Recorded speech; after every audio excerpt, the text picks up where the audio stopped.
Sunday service on a roll. Sunday service on a roll. Sunday service on a roll.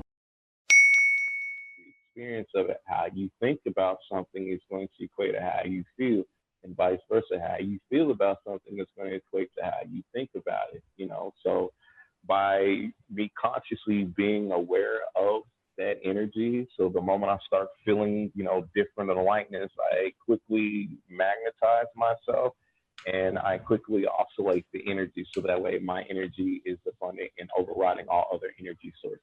That's something that's going to take time and conscious effort for individuals to do, because you literally have to be instantaneously aware of once your thoughts start going to the left versus going to the right. You know, once you're able to pick up on that instant, like, okay, these thoughts aren't mine. What was I last doing for this energy to come into my system? You have to look at, well, this is last of, you know, who I was intercepting or who I was last around. You know, if I'm taking in their conscious energy, because, you know, the people that you like, you take in their conscious energy, period. Like, I don't care how you look at it, how you try to say, oh, I'm not trying to be like that person. No, you're emulating that person to a degree, period.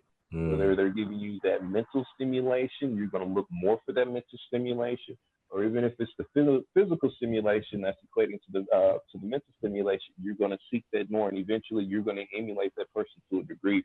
Even if it's just on how you're dressing or how you're speaking, you're still emulating that individual because it was a portion of your psyche that you agreed with that's stimulating growth.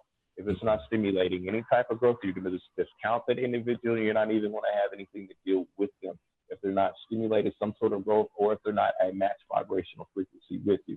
Hence, you know, the term birds of a feather flock together. That is real, because when you notice that your friends of who you're hanging out with, look at where they are in life, what they're doing, mental laws in life. This is another thing of what I had to deal with, because people are going to come and go, even people that you've known for 10, 20 years. The moment that they're no longer providing any growth for yourself, or you're not providing growth for them, y'all are going to split. Y'all gonna hit these two different worlds of reality. So that's basically been my life, is studying analysis, because I'm a scientist overall, as much as, you know, I delve into the various different arts, but everything for me is a science project. I mean, you're gonna have to do your study and analysis. You have your hypothesis about certain people or certain experiences, and then you have to get yourself into the experience. The key thing is don't get caught up in the experience. Don't lose yourself in your own science experiments of what you're creating. Because once you lose yourself, that's when you lose your power. And then that's when the overall experience starts to control you versus you controlling it. That was a very hard pill for me to swallow and lesson for me to learn. But once I learned that, things changed for me overall. Now that's where I am the master over my reality in various areas.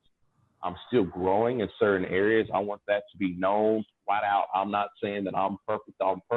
If I was even within that area, I wouldn't be within this dimension of reality as a whole. I'd be in a completely different dimension of reality, walking, going to the various different dimensions that we have out there. If I was the complete and total master, yes, I'm still learning different aspects. But what I've learned throughout my years have made it to where any bit of chaos that comes my way, I know how to control that chaos versus the chaos controlling me. Same instance where I was telling you earlier about the planetary alignment. And, you know, dealing with the different retrogrades, people get so caught up in that, in the retrograde energy and losing themselves to it, to where once they lose themselves, and now the retrograde energy is dictating their lives versus them dictating it. Like for me, retrograde is one of the best times for me to do self-introspection.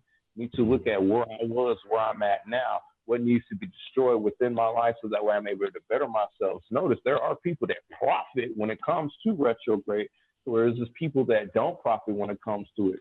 It's utilization and understanding the laws of it. I mean, it's energy. You have control over energy, period. You generate energy. You manipulate energy. Hell, even when it comes to children, you're manipulating their bioelectric field by telling them what to do. You're putting different thought processes or different programs within their psyche because you want them to act and emulate a certain frequency is what you're wanting them to do. you're manipulating their energy. So why can't you manipulate the energy of the cosmos? Because we're created of the cosmos. If we're created of every single last element that's on this planet, and we're committed to space dust, the space dust, literally, the cosmos is raining down upon us every day. So if we're literally created of this planet and created of space, why in the hell why are you not controlling the planetary energies that come to you? It's a question I have for people out there. Why are you allowing that energy to control you versus you controlling it? Like, what is that would be like my major question. Like, why? Why are you getting so caught up in there? You're wanting to control everything else in your life. Why not control that energy? And all it is just a vibration form of energy. That's all. And it's your perception of that energy. Yeah. So yeah, just going through that, but just to stress, Brooks, William Walton Atkinson is the number one individual, or like Wells, or even another individual that I like, which is not on the metaphysical area, is Nikola Tesla. Because Nikola Tesla is also about energy, just like a lot of people don't know your Wi-Fi that you have. That's Nikola Tesla technology. Even with the home system that they have, in which is to stimulate certain